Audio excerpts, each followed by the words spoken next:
Welcome to the Festival of Storytellers.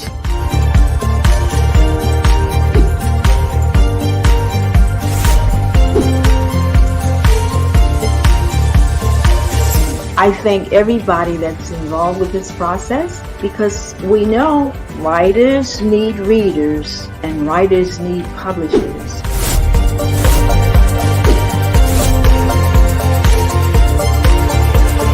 Experience is not about the publisher, it is about us, the authors.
Welcome to this beautiful session led by me, Lynda Drake.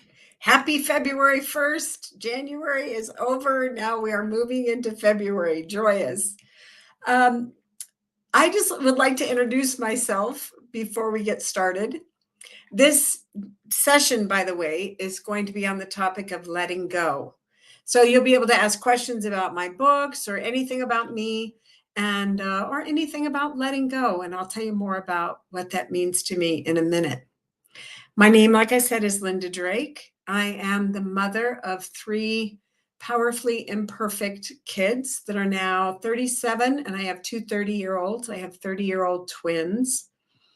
My kiddos have labels including Down syndrome, autism, diabetes, mood disorder, severe behaviors, attention deficit disorder, dyslexia, rheumatoid arthritis, life-threatening allergies, and a few other things. So I've learned in being their parent a lot about letting go of the idea of perfection, letting go of my expectations, just letting go of all kinds of things, letting go of stress. This is from a chapter in my book, The Power of Imperfect Parents. My website, by the way, is just lyndadrake.com, and it's Lynda Drake.com. I also have an online course that you can get from the website called The ABCs of Stress Relief. And that online course does come with an activity journal and a gratitude journal that you can keep with it. So let's jump right into the topic of letting go. This chapter is called Letting Go. And I have already talked in the book about letting go of our expectations. The expectations we have perhaps of our kids, what life is going to be like. And now letting go is also letting go of the expectations we have for our own lives and what we'll be able to do, and what life will be like. Letting go of that old thought of what it was going to be like to make room for the new reality of what it's like. So I want to tell you a couple of stories. The first one I'll share is my oldest daughter was dating a man who was not a great fit. I'll just say that. He was not a great fit. He was not very supportive. And she lived with him for 9 years and became a cutter, which is when you cut yourself because physical pain was easier for her to take than the emotional pain she was going through. And part of that emotional pain was honestly growing up in our household. She was 7 when the twins were born. And one of my twins, I had boy and girl twins, and the boy was born with Down syndrome. He also has autism and mood disorder and severe behaviors.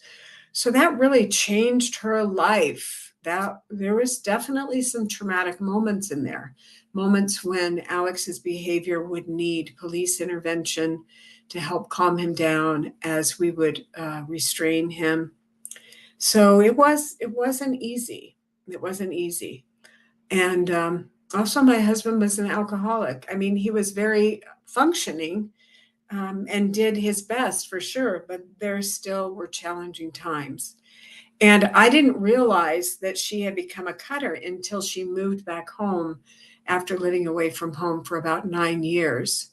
So I felt terrible that I didn't see that, terrible that I wasn't able to stop it.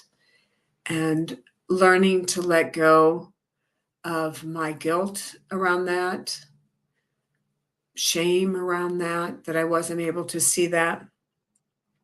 So that's an example of letting go. She was able to let go of cutting herself when she found a religion that focused more on harming none. And she realized that to harm none also meant to not harm herself. So she was able to stop cutting herself, which was huge, very courageous of her. There were also my daughter, hi, Bim, ask a question. In your role as a life coach, what common challenges do individuals typically face? How do you guide them in overcoming these challenges? The main challenge just about every single one of us face are limiting beliefs. And the main limiting beliefs that people have are thinking, I'm not enough. I'm not good enough to deserve good things flowing to me, or I don't have enough money. Those kinds of thoughts are the most common. And there's different ways to release those thoughts. There's some real weird ones, like you say whatever it is, like I'm not good enough or whatever, and you say it in a really funny voice and you keep repeating it until it sounds ridiculous, and that helps you release it. Because the truth is, limiting beliefs are ridiculous. We are these amazing beings who can do amazing things regardless of who we are. The other thing that is very common is the effects of trauma. And trauma affects all of us in ways that create limiting beliefs. They create this thought in us that we're not enough. And trauma doesn't have to be something like you were abused as a child. Trauma, when you're between the ages of 0 and 5, trauma can look very different than it does as an adult, but it still affects us a great deal. One of the pieces of trauma that affected me in that age was when I was 3 years old. I was at a daycare and I was blamed for breaking something I didn't break. Well, that doesn't sound like trauma. That's no big deal. Get over it, Lynda. But I was just a little kid. So to that little kid, it was a big deal. I didn't do it. Don't blame me for something I didn't do. If I did it, no problem. But if I didn't do it, don't blame me. And I see now how just that little, I hate to even call it a trauma, but really in my little mind it was, how that affected me growing up. So it's those kinds of traumas. All of us have trauma, like I was saying. And there are ways to release that trauma now, whether it's through a therapist. There's some other things that you can do that I talk about in the book, tapping, which is where you tap on different parts of your face. So there's different ways to release trauma, and I highly recommend that too. So there's all kinds of ways these days to let go of those things that hold us back. And I'm glad you brought that up, Ben, because that is a great thing. One of the most important things to learn in life, really, is letting go. Is what I'm thinking right now serving me?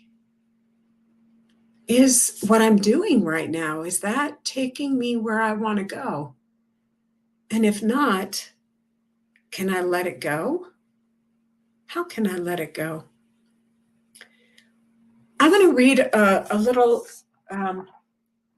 paragraph in this chapter on letting go that has to do with trauma.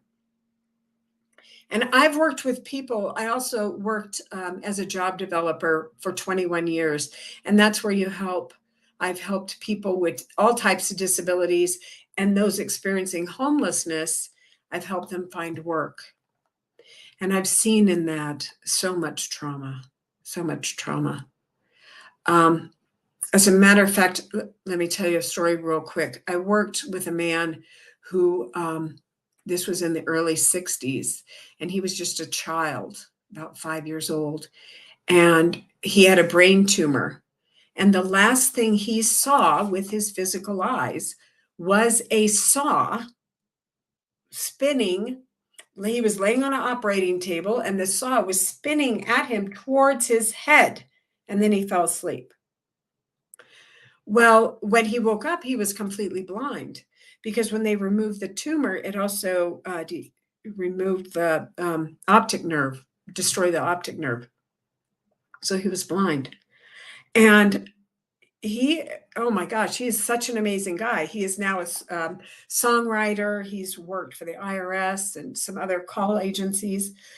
But somebody had given him the Bible in Braille, and he learned, of course, how to read Braille. And he read the Bible verse, which is John 9, 1-3, which is talking about a man who had been blind since birth. And Jesus was asked who had sinned that made the child be born blind. Jesus answered, "Neither hath this man sinned nor his parents, but that the works of God should be made manifest in him." And he decided that's how he was going to live his life. And he truly has, and really been an inspiration to so many others. He's an amazing guy. So I've talked to people like that with those kinds of stories. So let me read this paragraph about trauma. Of course, everyone who goes through trauma does not turn it into a triumph. It takes loving yourself, having people who believe in you and who walk beside you to empower you instead of doing everything for you and pitying you. It's not an easy road to turn trauma into triumph, not for the person who has been through the trauma or the one loving them on their journey. But reminding yourself that the universe always has your back and things are always working out for you can help empower you through the process. Something else that I have used to help me find strength when I or someone I care about is going through challenging times is to send blessings, which I mentioned earlier. And actually tomorrow at the same time from 4 to 4:30 Mountain Time, I'm going to be talking specifically about how to send blessings. Very powerful, very helpful in letting things go. Hi, Camilla. Thank you. I'm so grateful you have been watching these. Thank you for your kind words. I'm glad you've learned a lot. Yes. Even if you're not yet a mother, right? I mean, there's things, we all go through trauma. We all go through things that cause us stress, don't we? More than we wish sometimes. Okay, now I want to tell you a story about Alex, my son with Down syndrome. Let's see. There's his picture right there. Right? I can't point to it, point the wrong way. Right? Anyway, he's over there. Anyway, so my son with Down syndrome, and he was about 20. He had watched the movie Stuart Little 2, which is about Margalo, which is this little bird. And she had been taken up by this falcon. And the falcon was making her do bad things, like steal from the people that were her friends, the real people that were her friends.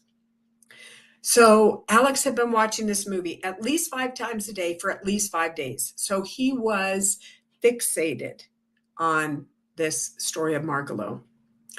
Well, he was sitting in our backyard and he was watching these kids bouncing on the trampoline in the yard behind us. All of a sudden, he stands up and he says, I have to go warn those girls. And I was like, oh, about what, buddy? And before he'd answered, he just got up and started walking out the front door. Well, I've learned through Alex's, if somebody else out there has someone with autism or Down syndrome, they might have escaped on you before. So you know what I'm talking about. So I grabbed my cell phone, very important if that happens.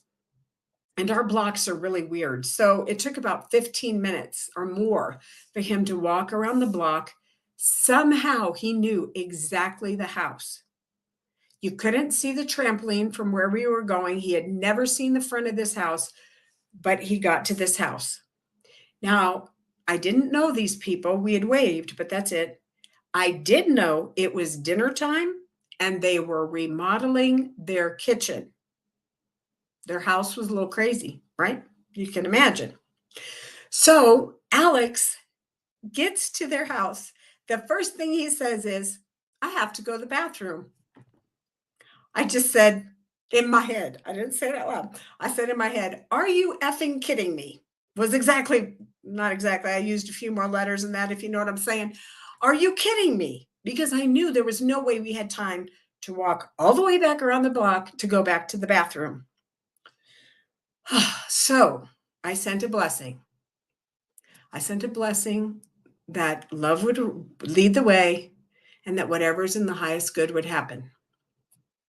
And I knocked on the door. So I knock on the door, and this man who was obviously doing remodeling work came to the door, and I said, well, my son feels the need to warn your daughters about something, and he needs to go to the bathroom. Not exactly what you're expecting a stranger to knock on your door and say, right? So he was like, okay. And about that time, his wife came up, who was so sweet.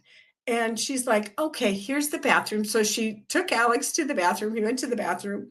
And then she said, here, you can go in the backyard and jump on the trampoline. So there he goes and goes jumping on the trampoline. While he's doing that, she introduces me to the other kids in the family. She introduces me to this adorable little baby girl, about 1 year old, and then to a boy who was about 14. This boy has had disabilities himself and severe behaviors. She got it. She understood Alex. She didn't judge him. She just opened her heart and opened the door and let him in.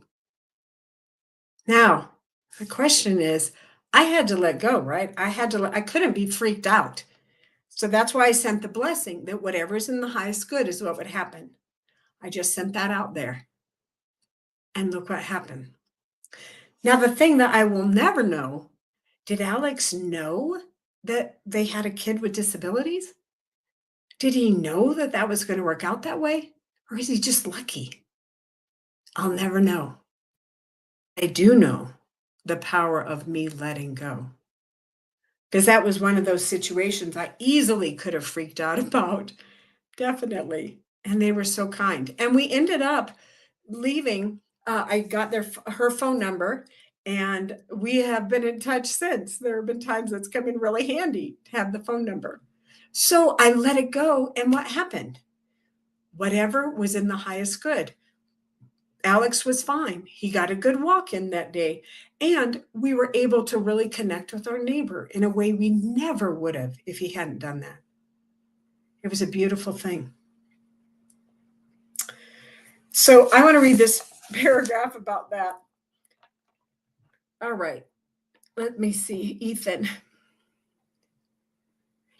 A different kind of love and perspective to a family. I don't think can, I think will. I believe that having a child with disabilities will bring a different kind of love and perspective to the family. As a matter of fact, that's one of the things I say that families that have somebody with disabilities can teach others who don't have someone with the disability. And that is how to change pity to perspective. We don't expect our kids to be pitied. They don't want to be pitied. Alex sure doesn't want to be pitied. Sometimes he might want somebody to say, I bet that's hard, because his speech is really hard to understand. And there might be times when he wants somebody to say, I bet that's kind of challenging to have speech that's hard to understand. I'm sorry, I can't understand you right now. Let me listen as much as I can. Sometimes I'll tell him, say it in a different way or draw a picture of it. And that will help me understand what he's saying. Thank you, Zuri. It was an amazing story. Let me tell you, it was quite the afternoon. But okay, let me read this little paragraph about other times like this, because anytime Alex has done something like that story, something that is not what is expected, even when it can be, sometimes even when it's a behavior that's violent, it's amazing what I have learned from those about love. But okay, here we go. There have been other times like this when Alex does something that on the outside seems crazy, but when I just let it unfold as it will and send blessings, something good comes from it. I guess the lesson is that the more we can trust the universe to send us down paths that will serve us in some way, the more open we are to let go of our urge to freak out and instead step forward in faith and love. Oh, it's funny. I forgot the next paragraph says, while I was writing this book, I was working on the formatting, and I'm 62. And so formatting, not my strong suit. I'm not saying there's not 62-year-olds that can't do formatting. I know you can, guys. But for me, it's very challenging. And I was sitting at my desk, and I was obviously so frustrated. And excuse me, Alex came up and stood beside me. He asked me what was wrong. And I said I told him that the book I was working on about him and his sisters was frustrating me. He didn't say anything, but he grabbed a yellow sticky and pen and wrote Alex, Katie, Allie. That's my names of my 3 kids. He was reminding me to let go of all the little things that can get in our way and focus on what's important. Alex, Katie, and Allie. Thanks, Alex, for gently showing me the importance of letting go. There was a comment. I'm sorry, I did not read that comment that just came through. Rose, if that was a question, if you could put it in the chat, maybe, because I did miss that one. Thank you. Oh, JP. I just love you, JP. I see you all the time. Well, I love all you guys that are on here. Yeah, I'm glad. My approach is a light at the end of the tunnel. Can you please share with us how individuals could create and use empowering affirmations to counteract limiting beliefs? Whenever you use affirmations, there's a few things that are super important. They must be in the present tense and what you want. Always state what you want, not what you don't want. It's funny, I say an affirmation every day, and now I'm trying to think what it is. But isn't that funny? I say it every single day. One of the things I say every day is I'm a beacon of God's love. I am love at all times, in all situations, to all without exception. So something like that says what you want. It's very important, but affirmations are very powerful, very powerful. And even if you just start with, I am enough. Marissa Peer talks about, I am enough. I am worthy of love. I am whatever, anything that you want to be. And you can say it as an I am statement. That's very powerful. So one of the things I do too is say, like, okay, so I say a whole bunch of stuff, but one of the things I say is I am a loving and supportive friend, parent, grandparent. I feel like a loving and supportive friend, mother, grandparent, and I speak being a loving and supportive friend, mother, grandmother into existence. And it's important as you say these to feel, what does it really feel like to be a loving, supportive friend and mother, grandmother? So that's another thing you can do. Oh, thank you, Eleanor. How my book provides ideas on how to handle difficult situations at home. Yes, it does. I've had a few, but they have taught me a great deal. They really have taught me so much. Letting go of trauma is difficult. Yes. And depending on the level of trauma, well, actually, my little trauma of me being accused of breaking something, I have dealt with that with a therapist. And therapists now use different ways. She has used hypnotherapy with me, she's used EMDR with me.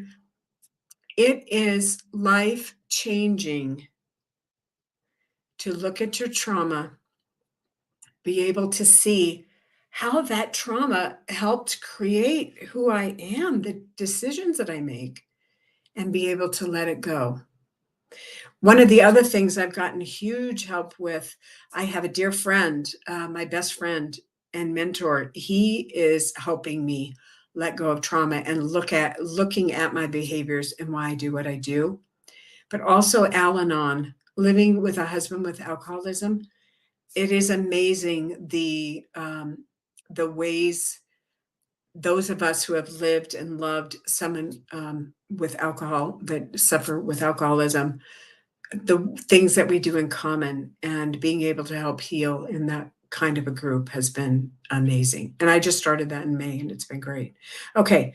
Parenting is often portrayed as this perfect Instagram worthy experience. Oh, sorry, I didn't mean to laugh, but let's get real. What are some of the challenges and struggles that come with being a parent? Well, see this little picture? This is my youngest daughter, Katie. Let go of the illusion of perfection and live, laugh, and love authentically. There is no way anyone is a perfect parent. I don't care who you are. You just can't. If you've had a bad day at work and you didn't get sleep that night, your boss yelled at you for something, and you come home and your kids doing something. Not that kids do something, but your kids doing something that, like your kids are fighting. Guess what?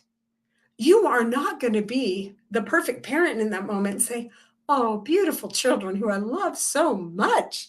Can you please solve this problem by this or whatever? That's not going to happen. It's just not. You're a human being. You are a human being. You are going to say something or do something you don't mean to do. If that happens, if you say something and you're like, oh, geez, why did I say that? Tell them, I am so sorry. I am so sorry I said it that way. I didn't mean it. I was having a rough day. I'm a human. I'm sorry. It's just so important to let go of that belief that you can be perfect. Yeah. I do think that moment that I shared about Alex was fated and meant to be. I really believe, Dre, that people like my son, people with Down syndrome, people on the autism spectrum, I think they are way more connected to spirit, to God, life, universe, whatever you want to call it, than me, maybe you, who we like to put up walls that say, oh, I can't act like that. Like I love Source with all my being because that's not very popular, or whatever the case may be.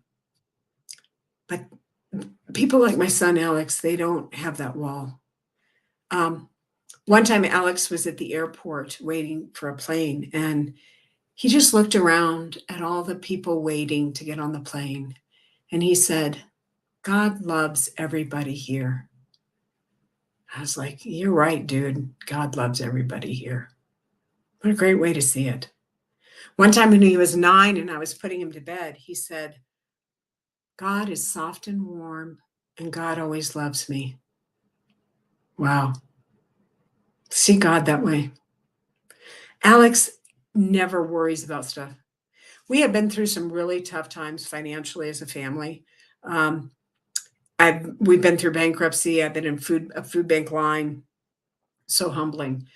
Alex never worried about it. He always knew he was going to get his chicken nuggets because believe me, Alex eats a lot of chicken nuggets. He knew we were always going to have chicken nuggets.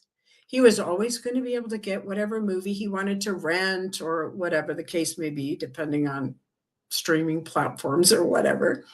And he always knew my needs are going to be met. What a great way to live through life. Let go of that stress. No, it's going to work out. It's going to be fine. Don't take life so serious.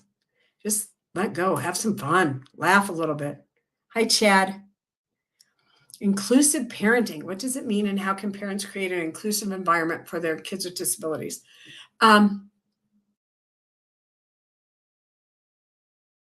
Inclusive parenting might mean a couple of things depending on the person.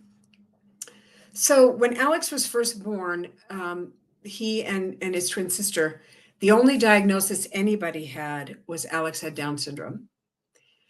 In that time, inclusive parenting to me meant making sure that I included his sisters in what was going on with him. I didn't try to hide the fact that he had Down syndrome. He had a hole in his heart that, healed when he was about 1. We had therapists that came into the house every week. So if the kids wanted, my daughters wanted to be included in that therapy, hey, can we work together to help Alex learn how to roll over, how to walk, whatever the case may be? And so we did it together. So that to me is part of inclusive parenting. But the other thing, teach your kids we all have worth. We all belong in our community. We were all created by Source, God, whatever you want to call it. Source doesn't make mistakes. The universe doesn't make mistakes. Everything, every way we're born, there is. Yes, Ellen, I love that. We all have value. And you're right. It's our imperfections that make us human. Yet you have to embrace your own imperfection and still provide loving support. So I think part of that is just being honest. Just being honest and continually to work on ourselves as much as we can. And there are times when your kids are growing up, I did not have time to work on myself. I didn't. And then I got to the point where I'd wake up a little bit early, 15 minutes early or 30 minutes early to do Qigong or meditate. That's very helpful. But just being so honest with your kids and saying, I'm not perfect, but I'm learning. And I can let love lead. I may not be perfect, but I can love you unconditionally every moment of every day. Might not like you. There's going to be times when you don't like your kids, but that doesn't mean you don't love them. It doesn't mean you don't want to go lock yourself in the bathroom before you say something you don't mean to say. Take a deep breath. Olivia, you haven't seen me every second of every day. Who thinks it's easier to sit here and talk about parenting than it is to go back out that door and do it? I can talk a great game. And I have learned a lot. You're right. I have learned a lot. But there's definitely times when you would not call me a perfect parent. We're going to have these times of parenting that I call them Barbara Bush moments. You guys probably maybe don't remember that, but she had like a parenting award. And so there's going to be Barbara Bush times where you're like, wow, that felt really good. That was a really good thing to do. And then the next minute you're going to be like, oh, geez, I can't believe I just did that. It's okay. It's okay. Kids are amazingly resilient. Just do it with love. Alex does come up with the most beautiful descriptions. He does feel safe and loved. He really does. One of his words that he has come up with is prettiful, which is a combination of pretty and beautiful, which I think is so cool. So yeah, all of you parents out there, really, you're just let go of the thought you're going to be perfect and just laugh. Let love lead. The four things. I know, I love that warm hug from the universe. Yeah, it's beautiful.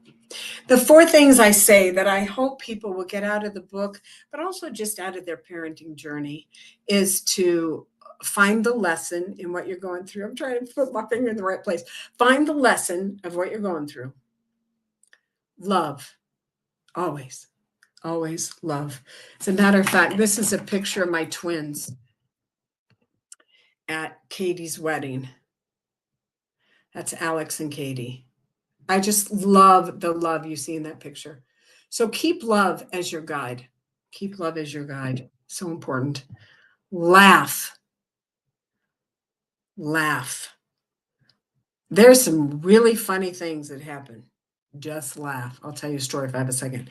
And let go. What we're talking about today. Let go. You don't have to hold on to everything. I'm going to tell a story real quick that some of you have heard. I know JP has heard it. So my kids were one of the three of them was not flushing the toilet when they did a number 2. I know you know what I'm saying, a number 2. So I made me nuts, made me so mad. I didn't want to see that. So I pulled them all into the bathroom and I said, if you guys don't start flushing the toilet when you go number 2, I'm going to make it so you can't go number 2. And then I just started laughing because what a ridiculous threat. How on earth would you do that? A big cork? I mean, that's probably not a good plan. So that just cracked me up. And I had to laugh and say, okay, I really can't do what I just threatened. I really can't do that. I'm sorry I even said it. And we had a good laugh about it. But you know what? After that, they flushed the toilet. It worked. So that whole admitting that you've made a mistake works sometimes. And if you need help as a parent, reach out for help. It's not a sign of weakness. Not at all. Just say, you know what? Wow, I'm really having a tough day. My kids are having a tough day. I've got to get a break. And see if there's a friend that you can call that can come over. Maybe there's even like a high school kid in the neighborhood. I did that when my twins were little. And I would bring her over and she would play with the kids. And I would just get the laundry done or sit in my room and read a book or whatever. I didn't leave the house. So, she didn't have as much liability, but I got a break. I got a break. My oldest daughter also would give me breaks. She would see when I had hit my limit and she would just step in and play with the kids. So maybe I could get a little sleep or whatever the case may be. My mother was also wonderful. And my husband and I, we worked opposite shifts for 11 years. So we didn't really see each other very much during those 11 years. So that was tough, but yeah, reach out for help. You're always worthy. Thanks, Angelo. I'm so proud of you too. Angelo is the guy who convinced me to go with Reader's Magnet. I have found my notes on January 4th where Angelo had called me and tried to get me to go with Reader's Magnet. And I'd already been taken by some other company and that didn't do anything they said they were going to do. And so I wasn't very nice to Angelo. And but somehow he convinced me to go with Reader's Magnet, that they would do what they say. And I have been so impressed. As a matter of fact, I even call Angelo my friend now. It's been an amazing year. Hi, Angelo. And yeah, without Reader's Magnet, I wouldn't be here talking to you. It's amazing. It's amazing.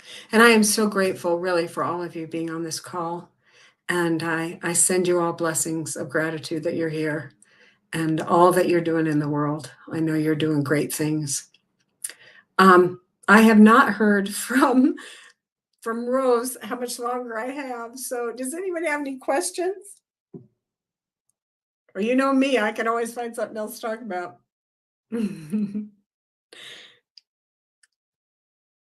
As a matter of fact, I'm going to tell you something. My son is so funny. He's diabetic, so he has type 1 diabetes. So really the only thing he drinks is water. I don't give him pop ever. He doesn't like milk. Once in a while he has juice, but he loves Barney, the big dinosaur. And so he was watching Barney, and Barney made lemonade look so good. You know how they can do that. So he told his dad that he wanted to try lemonade. So my husband went and got him lemonade and gave it to Alex and gave him a little cup of it. And then my husband went back into the kitchen where he could still hear Alex. And he hears Alex take a taste of the lemonade. And Alex just says, "Oh, hell no." It was so funny. So he never drank lemonade after that. It was pretty funny. So, oh, I'm supposed to keep going. Okay, Rose, let me see. What else can I talk about? Let me tell you another story about somebody else, a dear friend of mine who's also in the book. When she was 40, she became legally blind overnight. So she went from perfect vision to legally blind, and they still have no idea why. So once that happened, she, of course, had to first accept that she was now blind. Not an easy thing to do, but it was very powerful. One of the things that helped her accept that, she was living with her mom for a while. After she went blind, she lived with her mom. And her mom was like, "Oh no, you got to go. I can't take care of you like this. You got to go and figure it out for yourself." So she left and she moved into this little cottage in a small town called Evergreen that's in the mountains of Colorado. It's beautiful. And she had just been sitting in this house feeling sorry for herself. And she decided, you know what? I'm going to walk down to the little city and get ice cream. She stepped out her front door, and there was this large black dog. And that large black dog walked with her all the way down to the city. She ate ice cream, and that dog walked all the way back up with her. She never saw that dog again. I love that story. The story of letting go, and that the universe always has our back. Just allow it. Just allow it. So after that, she began to accept what was going on. And she was sitting in church one Sunday, and the preacher said how important it was to love yourself. Something she hadn't really connected with as a person who was blind. She was like, how can I love myself? How can anyone love me when I'm blind? But she learned to love herself. And now she is self-employed. She's written a book. She has done amazing things. She went on to get her master's degree in vocational rehabilitation. She has met and married the man of her dreams. So letting go, accepting, letting go is powerful. So, okay, Marlene. Marlene is asking about the complexities of advocating for their child's needs with education and healthcare. My philosophy on advocating is a little bit different. When I first approach advocating, I go in with the attitude, we are all at this table together to figure out what is in the best needs of my child and the community. What is going to help lift everyone up? And when you go into a meeting or whatever the case may be with that attitude, that helps real solutions get on the table. When you approach advocacy with this thought of, I'm the only one that loves my kids. I'm the only one that has the kids' best interest. Everyone else is just in it for themselves or whatever. And you get that attitude. Does not serve anybody. You might get what you want, but at the cost of so much else. So I approach it with that attitude. Let's all do this together as a team. Now, there are times when, for instance, with one of my daughters, she had so many pain issues, and we would go to the emergency room, and they would do tests, and the tests never showed anything. And finally, it seemed like it was a gallbladder issue, that she had gallbladder issues, but nobody saw that on a test. Finally, after we had been to the emergency room, I don't know, at least 10 times for this, there was a doctor that said, if it looks like a duck and it quacks like a duck, it's probably a duck. It was an older doctor. He knew sometimes tests don't show everything. So in that case, I had to keep advocating for her and keep going and saying, come on, somebody has to have an answer. So he finally did the surgery, removed her gallbladder, and found gallstones. So yeah. So advocacy, it's a great time to send blessings too. Come to my class tomorrow, Marlene, at 4:00. We'll talk about blessings. But so that's just, blessings is just a great way to keep everyone in a higher place instead of this place, but in a place of working together. So that's my advice on advocacy. Okay, that's the last questions in the comments. So Rose, does that mean I'm supposed to say goodbye? Well, I am going to say you guys have been awesome. I really appreciate everyone's comments, everyone being here. It's been amazing. And remember, with Reader's Magnet, they share your story with the world. They really, really do. They do what they say they're going to do. So I'll see what Rose says. I'll try saying bye. Maybe they'll go away. If they don't go away, I'll have another story. Dun, dun, dun, dun. I'll sing the song they always play. No, I won't really.